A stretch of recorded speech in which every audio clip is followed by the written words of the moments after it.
Om Shri Gurubhyo Namaha. Sutra-69. Every happiness that we experience in life is only a glimpse of the divine happiness. Shakti Sangama Sankshubda Shaktya Veshavasanikam Yatsukam Brahma Tattvasya Tatsukam Swakyam Uchyate. There is excitement in the union of the Shakti. This union is Ananda. This Ananda is only a glimpse of the ultimate Ananda. The ultimate Ananda is one's own nature. In Kalika Purana, there is a story of Kamadeva. It is about the birth of Kamadeva. Brahma has the role of the creator. The creation of the universe is first conceptualized in the cosmic mind of Brahma. In Brahma's mind appear 10 divine beings known as Prajapatis. The 10 Prajapatis manage and maintain the creation. When Brahma visualized the creation, he fell in love with it. In his mind, he admired the beauty of the creation that he conceptualized and immediately fell in love. This love took a form and appeared as a beautiful woman. Brahma named her Sandhya. Brahma looked at Sandhya and fell in love with her. The 10 Prajapatis that Brahma had created also looked at Sandhya. They were fascinated by her beauty and they too fell in love with her. The 10 Prajapatis and Brahma were overwhelmed by the beauty of Sandhya. Their thoughts converged and they became one with Sandhya. During this moment, there was ecstasy. Out of this ecstasy appeared a handsome youth with a bow in the hands, decorated with flowers. He was very attractive and hence was called Kama. Kama stirred the mind of Brahma, who was increasingly fascinated by the beauty of Sandhya. Kama became Manmata since he stirred the mind of Brahma. When I read the sutra, it is Kamadeva that comes to the mind. This sutra speaks about the union of masculine and feminine. The masculine is the yogi and the feminine is the yogini. The yogi and the yogini are in human body, but they are not identified with their bodies. They are longing for a union with each other. In their union, the duality disappears. It is the state of ecstasy. When a man and woman are in union, there is a heightened level of delight. This sutra is telling us to dwell on the delight. This delight is Ananda. In the Ananda, the sadhaka is in union with the Brahman. Upastasya Prajapatihi. Prajapatihi is the devata of the genitals. Upastasya Vishayaha Anandaha. And of the genitals, it is Ananda. It is also about procreation. In today's world, we hear a lot about Neo-Tantra. Neo-Tantra has taken root and gained popularity in the world. There is also the danger of Tantra getting distorted if it is handled and taught by unqualified people. This sutra is not talking about a man and woman in union for the sake of pleasure. It is talking about the union of a yogi and a yogini who are advanced in spirituality. There is no body consciousness in them. This is the bodiless state. In this union, there is oneness and disappearance of duality. Manmata is also known as Ananga. Ananga means one who is bodiless. How did Manmata become Ananga? He was destroyed by the gaze of Shiva. The gaze of Shiva is the fire of Jnana. The fire burnt Manmata. He became Ananga, the bodiless. Manmata has two sides. The first side is about desires and passion. The second side is about unconditional love. Desires and passions are generally directed towards earthly pleasures and desires, whereas the unconditional love is about internal transformation. In the unconditional love, the life energy is directed internally towards the higher aspect. Manmata is about desires and passion and also about unconditional love. Manmata became Ananga, the bodiless being, when Shiva gazed at him. This also signifies that a person exists beyond the body. Manmata as Ananga is unconditional love that transcends bodily limitations. The first side of Manmata, the one that is filled with desires and passion, is the outgoing energy. It wants to explode and go outwards and pour itself out on the earthly desires. The mind here is in a state of agitation. This reminds us of the story of the Asuras. The Asuras had this state of mind. They saw Mohini and had intense desire to possess her. Their minds were filled with lust. The Devas too had the desire. They had the desire when they saw Mohini. Their desire was unconditional love. The Mohini turned towards the Devas and handed them the pot of immortality. The Devas gained strength and eventually destroyed the Asuras. The first side of Manmata is the one that is filled with intense desires and passion. It is about attaining the world. The mind that is filled with intense desires and passions sees the world like how Asura saw Mohini. The head is on fire. This was the state of Manmata when Shiva gazed at him. He was on fire. What did Manmata do? He ran towards a beautiful pond filled with divine waters of immortality. He jumped into the pond and emerged as a transformed being.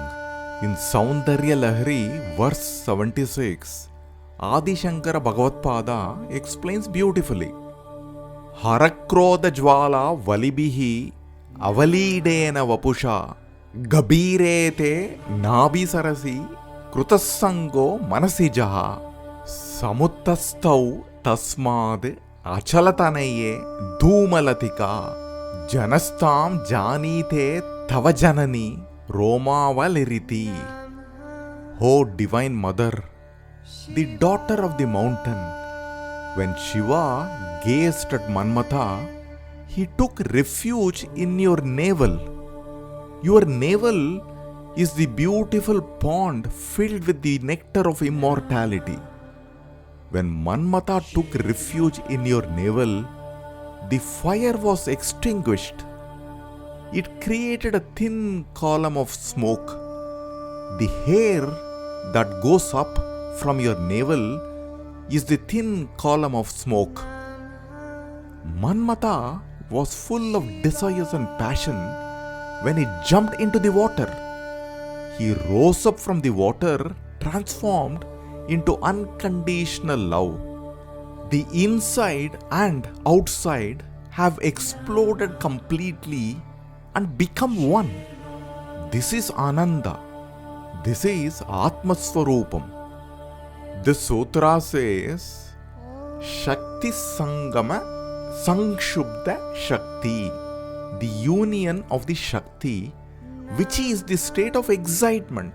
Sangshubda means two people engaged for the same purpose. Avesha Vasanikam. Avesha indicates intense passion. Avasanika means something that is fleeting or short-lived.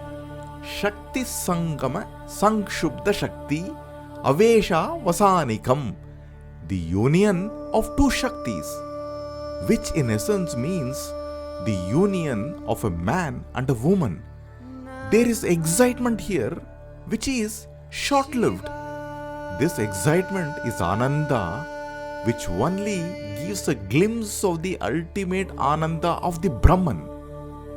The glimpse of the Ananda, Yat Sukham Brahma Tattvasya, which is the nature of the Brahman, Tat Sukham Swakyam Uchyate. That Sukham is your own nature, is what is said. Yat Sukham Brahma Tattvasya Tat Sukham Swakyam Uchyate. In life situations, we experience happiness now and then. This happiness is only a glimpse of the ultimate happiness. The happiness that we experience comes and goes. It does not stay with us forever. However, every happiness reminds us about our ultimate happiness, which is Ananda. This Ananda is Brahma Swarupam. It is our own nature that we have forgotten. This Ananda does not come and go. It always is. This sutra is taking an example of the union of a man and woman and the excitement or sukham it generates. The dharana is about dwelling on the sukham one-pointedly and realizing the nature of Brahman. It is not about a union which is based on lust and desires. It is about the union of a yogi and yogini who are in an advanced state of spirituality. There is no body consciousness in them. This is the bodiless state. In this union, there is oneness and disappearance of duality. This sutra must be carefully handled and not misinterpreted. When two ice cubes melt, they become water and exist together. There is no distinction between the two. There is no duality. This is a perfect union when two energies meet and become one. However, there has never been two energies. The energy has always been one but appeared as two. This is an illusion. The glimpse of Ananda that many experience in the world is short-lived. This Ananda that we experience is Kosha Ananda, the reflected consciousness, which is the reflected Ananda of the Brahman. The society seems to be stuck here in the Kosha Ananda. Many are unwilling to progress further.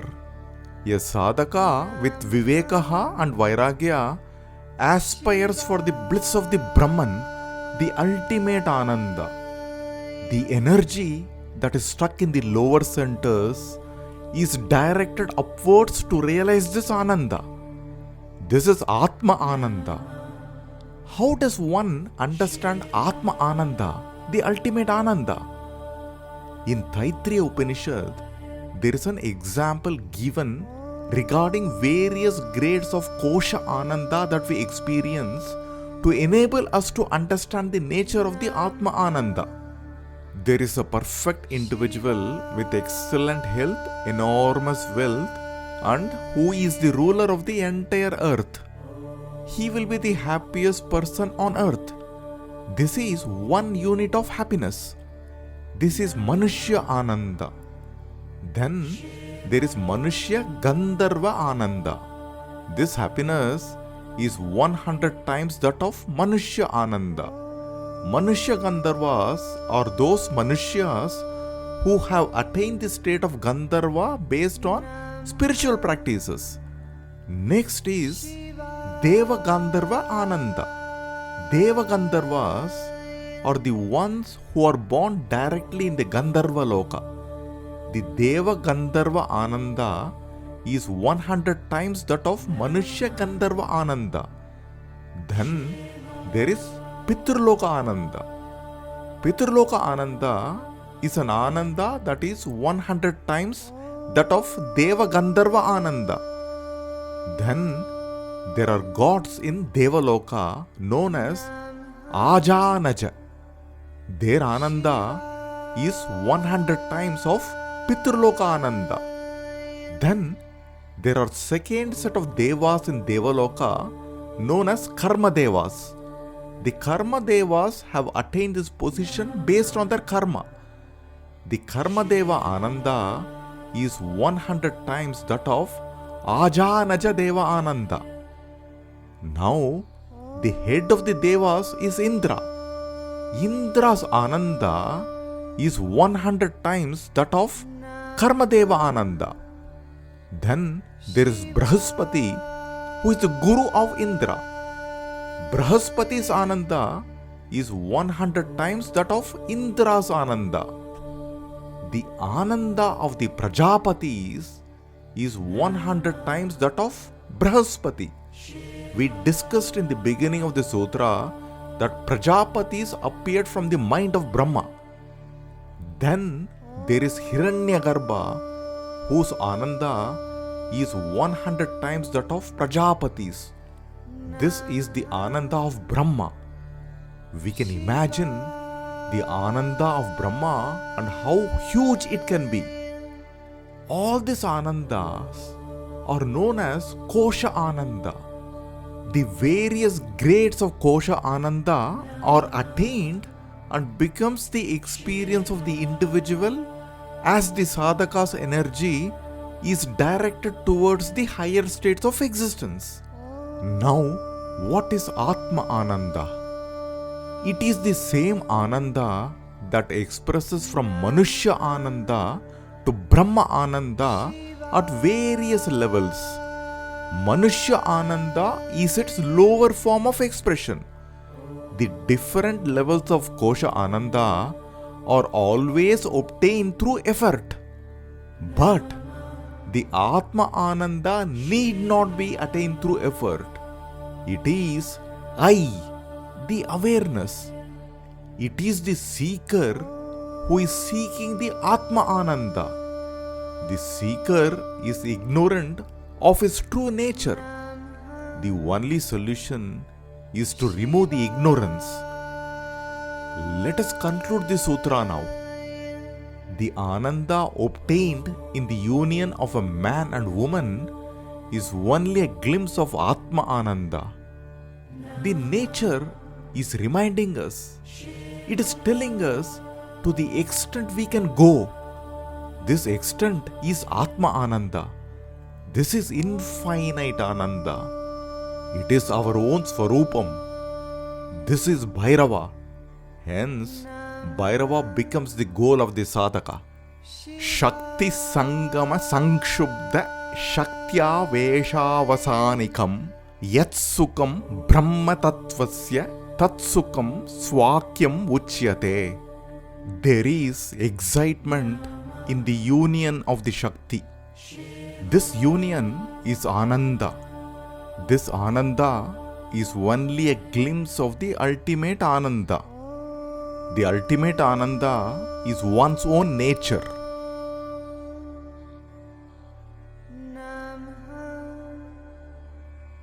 Shiva